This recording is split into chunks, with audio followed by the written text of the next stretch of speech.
If you subscribe to my channel, you probably know that I'm a big fan of Marilyn Monroe. I'm also something of a fan of the other two of the three M's, Jayne Mansfield and Mamie Van Doren. I'd like to talk specifically in this one about Jayne Mansfield. Okay, now there's some oddities about Jayne Mansfield's career.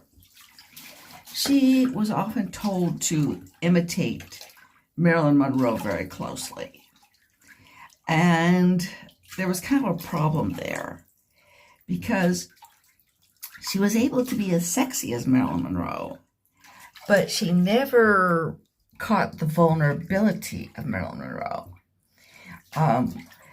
Another commentator said that one reason her performance in The Sheriff of Fractured Jaw was especially good was that she kind of had a persona, a kind of knowing, savvy persona, like Jane Russell Mae West, which actually fit her better than the Marilyn Monroe imitation. Her Marilyn Monroe imitation was often described as very weak. And now what's interesting, though, is the place that it was weak at, because she definitely got the sexy part of it. There's no question Jayne Mansfield was every bit as sexy, if not more so, than Marilyn Monroe. But she never caught the vulnerability. She was also very good in The Girl Can't Help It and Will Success Spoil Rock Hunter, because these were kind of cartoonish films. You know, they were films in which played by real characters, real actors and actresses, but it was kind of like a cartoon, the cartoon world. And Jayne Mansfield had a lot of cartoon about her. The kind of figure was very exaggerated. You know, the breasts really stick out. The waist was very narrow. You know, the butt was pretty, was fairly big. And she would have her blonde hair, or often her blonde wig, done in a kind of wavy, glamorous style. And so, she was really good in those types of films. Although I remember I was taking a class, a postgraduate class in that had to do with films, and this one boy there said she's a terrible actress.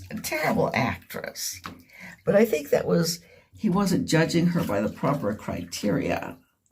It wasn't really supposed to be a believable performance. It was supposed to be a cartoonish performance. But he just didn't like it because it wasn't, natural or credible. And the other thing about Jayne Mansfield was her life story and the fact that she gave birth to 5 children. Okay, we tend to put the sex pot in one category, the mother in another category, even though mother comes from sex. So there's an internal contradiction there. But there was no contradiction in the life of Jayne Mansfield because she was a sex pot who was also a good mother and a mother of a large family. She was strongly anti-abortion. That she very, very, there was in fact a man who suggested, that she make an agreement that while she was working on certain films that she would not have another child, and that if she got pregnant, she would allow a studio doctor to take care of it. She rejected that adamantly because she was, she was very informed about early fetal development and about the fact that the unborn are essentially formed by week 6 of pregnancy, which is within the 2nd month. And anyway, so she did have 5 children. Okay, and this is kind of played with in The Girl Can't Help It, because her character, Jerry Jordan, says, "No one thinks I'm equipped for motherhood. They think I'm a sex pot." And so, there's a kind of ha-ha about her entire life. But anyway, those are some of my thoughts on Jayne Mansfield.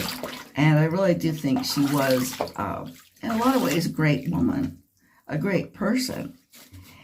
And, of course, her most well-known of the 5 kids is Mariska Hargitay, who plays a completely different character, you know, in Law and Order SVU. But, of course, there's no reason they should play the same sorts of roles. They're not the same person. And anyway, I hope you like hearing that.